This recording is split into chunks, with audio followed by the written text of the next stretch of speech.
Assalamualaikum warahmatullahi wabarakatuh. Perkenalkan, nama saya Muhammad Rizky Fardil Alam dari kelas 3 DIPA NRP 007. Di sini saya akan menjelaskan tentang penerapan K3 pada pekerja kehutanan. Untuk latar belakang, kegiatan kehutanan di Indonesia merupakan salah satu pekerjaan yang berpotensi memiliki risiko tinggi terhadap gangguan kesehatan dan keselamatan kerja. Kecelakaan kerja merupakan suatu kejadian yang tidak diinginkan yang menimpa pekerja di lingkungan kerja dan menimbulkan terganggunya proses produksi, serta menimbulkan kerugian fisik maupun non-fisik bagi pekerja dan perusahaan.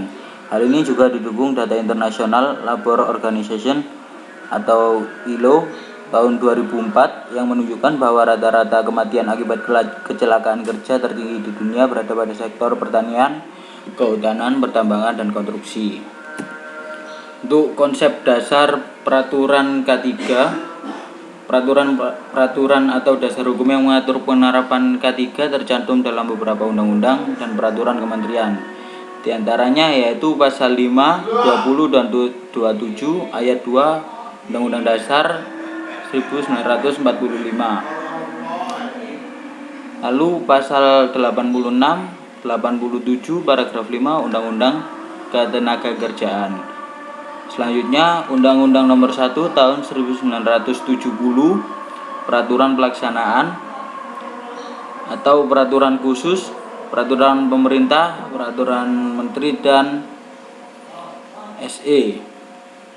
Undang-undang yang mengatur mengenai K3 meliputi beberapa aspek, yaitu tempat kerja, hak dan kewajiban pekerja, serta kewajiban pimpinan tempat kerja. Lalu untuk penyebab kecelakaan kerja pada pekerja kehutanan yaitu kelelahan yang berlebihan dan rasa sakit pada badan, terutama di daerah sekitar punggung bawah atau pinggang. Bisa dikatakan sebagai penyebab utama terjadinya cedera atau kecelakaan kerja. Selain disebabkan oleh beban kerja yang terlalu berat, rasa sakit juga disebabkan oleh faktor postur tubuh pada saat bekerja yang salah. Dalam satu postur tertentu, suatu beban tidak memberikan resiko khusus terhadap sakit pada daerah pinggang.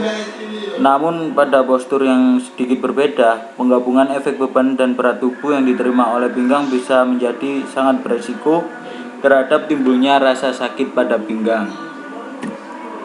Lalu untuk penilaian penerapan K3 pada kehutanan, yaitu didasarkan atas jumlah kriteria yang terpenuhi dari setiap elemen dengan mengacu pada Peraturan Pemerintah Republik Indonesia Nomor 50 Tahun 2012. Hasil penilaian digolongkan berdasarkan tingkat pencapaian penerapan SMK 3, yaitu nilai kurang jika tingkat pencapaian penerapan sebesar 0 sampai 59%, nilai sedang jika tingkat pencapaian penerapan sebesar 60 sampai 84%.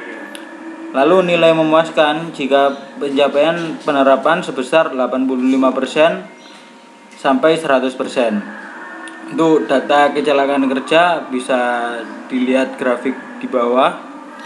Lalu menurut data yang dirilis oleh Kementerian Ketenagakerjaan Indonesia pada tahun 2020, 57,5% dari total 126,51 juta penduduk yang bekerja di Indonesia memiliki tingkat pendidikan rendah. Kondisi ini dapat mempengaruhi rendahnya kesadaran pekerja akan pentingnya budaya keselamatan kerja. Dari data kami, sebanyak 65,89% kecelakaan kerja terjadi di dalam kondisi kerja. Kemudian 25,77% kecelakaan dari lalu lintas, serta hanya 8,33% yang di luar lokasi kerja. Sedangkan untuk urutan waktu kecelakaan terjadi paling besar pada pagi, yaitu pukul 6 pagi sampai 12 siang, ujar Direktur Pelayanan PP Jamsostek.